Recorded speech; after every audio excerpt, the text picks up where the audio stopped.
പ്രതിപക്ഷ നേതാവ് പിണറായി വിജയന്റെ വസതിയിലെ ഇ ഡി റെയ്ഡിൽ മൌനം വെടിഞ്ഞ മുഖ്യമന്ത്രി വി ഡി സതീശൻ. റെയ്ഡിൽ സംസ്ഥാനത്തിന് റോളില്ല, റെയ്ഡ് നടത്താൻ പാടില്ലെന്ന് പറയാൻ സർക്കാരിന് കഴിയില്ല. പിണറായി വിജയൻ കുറ്റപ്പെടുത്തിയത് രാഹുൽ ഗാന്ധിയാണെന്നും രാഹുൽ ഗാന്ധിയാണോ ഇ ഡി അയച്ചത് എന്നും മുഖ്യമന്ത്രി ചോദിച്ചു. ഇതെന്താണ് സംഭവം? ഇതൊരു കേസ് ഓൾറെഡി കേന്ദ്ര ഏജൻസി രജിസ്റ്റർ ചെയ്ത കേസാണ്. കേന്ദ്ര ഏജൻസി രജിസ്റ്റർ ചെയ്ത കേസാണ് ആണല്ലോ. അന്വേഷണത്തിന്റെ ഭാഗമായിട്ടാണ് അവർ നടപടികൾ സ്വീകരിക്കുന്നത്. സംസ്ഥാന ഗവൺമെന്റ് ഇതിൻ്റെ അകത്ത് എന്ത് റോളാണുള്ളത്? ഒരു റോളും ഇല്ല സംസ്ഥാന ഗവൺമെന്റ്. പിന്നെ പ്രതിപക്ഷ നേതാവ് അദ്ദേഹം പുറത്തിറങ്ങി വന്നിട്ട് രാഹുൽ ഗാന്ധിയാണ് കുറ്റപ്പെടുത്തിയത്. രാഹുൽ ഗാന്ധിയാണ് റെയ്ഡിന് ആളെ വിട്ടത്.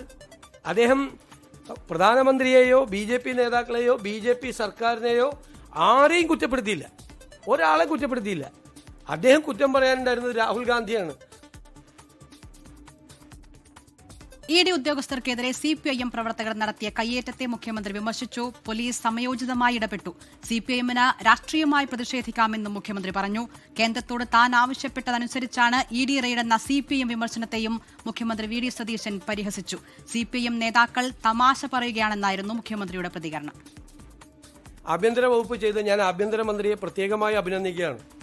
അദ്ദേഹമാണ് അവിടെ ആൾക്കൂട്ടം കൂടുന്നത് കണ്ടിട്ട് അവിടെ ഒരു ലോ ആൻഡ് ഓർഡർ സിറ്റുവേഷൻ ഉണ്ടാകരുത് എന്ന് കരുതി അങ്ങനെ ഒരു റെയ്ഡ് നടക്കുന്ന വിവരം ഗവൺമെന്റിനോ പോലീസിനോ അറിയില്ലാതിരുന്നിട്ടും അദ്ദേഹം പോലീസിനെ വിട്ട അദ്ദേഹമാണ്. ഒരു കേസ് അന്വേഷണത്തിന്റെ ഭാഗമായിട്ട് വരുന്ന ആളുകളെ, സ്ത്രീകളുള്ള ആളുകളെ ഒരു സംഘം ക്രിമിനലുകളെന്ന് വേണമെങ്കിൽ വിശേഷിപ്പിക്കപ്പെടാവുന്ന ഒരു സംഘം ആക്രമിച്ച കാർ തല്ലിപ്പൊളിക്കുന്നു, അതിനകത്തുള്ളവരെ മർദ്ദിക്കുന്നു.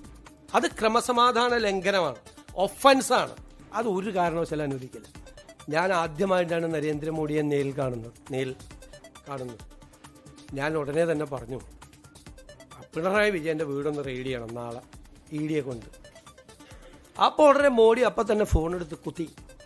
എന്നിട്ട് പറഞ്ഞു, നാളെ രാവിലെ സതീശൻ വന്നിട്ട് ആദ്യമായിട്ടൊരു കാര്യം പറഞ്ഞാണ്, നാളെ രാവിലെ കംപ്ലീറ്റ് സ്ഥലത്ത് റെയ്ഡ് ചെയ്യണം. അപ്പോൾ ഞാൻ പറഞ്ഞു, ഒരു സ്ഥലത്ത് പോരാ, 12 സ്ഥലത്ത് ചെയ്യണം. ആ സതീശൻ പറഞ്ഞേക്കണത് 12 സ്ഥലത്ത് റെയ്ഡ് ചെയ്യാനാണ് പറഞ്ഞേക്കണത്. അങ്ങനെ 12 സ്ഥലത്ത് റെയ്ഡ് ചെയ്തു. ഇത് മുൻ മന്ത്രിമാരുൾപ്പെടെയുള്ള ആളുകൾ വരെ വന്ന് പത്രക്കാരോട് പറയുകയാണ്. ഞാൻ ചിരിക്കണോ അല്ല കരയണോ? ഇ ഡി റെയ്ഡിൽ ഇതുവരെ പ്രതികരിക്കാതിരുന്ന അതിനെ ന്യായീകരിക്കുകയും ചെയ്തു മുഖ്യമന്ത്രി വി ഡി സതീശൻ. എപ്പോൾ മറുപടി പറയണമെന്ന അവകാശം തനിക്ക് തരണം, പഠിച്ചിട്ടല്ലേ പ്രതികരിക്കാൻ പറ്റൂ എന്നും വി ഡി സതീശൻ പറഞ്ഞു. ആദ്യം ഞാനൊരു കാര്യം പറയട്ടെ, ഞാൻ എപ്പോഴാണ് മറുപടി പറയേണ്ടതെന്ന് തീരുമാനിക്കാനുള്ള അവകാശമെങ്കിൽ എനിക്ക് തരണം. നിങ്ങളോടാണ് ഞാൻ മറുപടി പറഞ്ഞില്ല, മൗനി ബാബയാണ്. എപ്പോഴാണ് പറയേണ്ടതെന്ന് തീരുമാനിക്കാനുള്ള അവകാശമെങ്കിലും ദയവ് ചെയ്ത് എനിക്ക് തരണം. ഞാൻ അങ്ങനെ ഒളിച്ചോടുന്ന ആളാണോ? അങ്ങനെയാണെങ്കിൽ ഞാൻ ക്യാബിനറ്റ് ബ്രീഫിംഗ് നടത്തി തുടങ്ങിയില്ലേ നിങ്ങളോട്? നിങ്ങൾക്ക് ചോദ്യം ചോദിക്കാനുള്ള അവകാശം പോലെ തന്നെ എനിക്ക് മറുപടി പറയാനുള്ള അവകാശം കൂടി എനിക്ക് തരണം. എന്നിട്ട് 12 പ്രാവശ്യം ചോദ്യം ചോദിച്ചിട്ട് പോയില്ല. 12 പ്രാവശ്യം, നിങ്ങൾക്ക് 24 പ്രാവശ്യം ചോദ്യം ചോദിക്കുക. എനിക്ക് മറുപടി പറയേണ്ട സമയം ഞാനല്ലേ തീരുമാനിക്കേണ്ടത്, അതെനിക്ക് തരണം.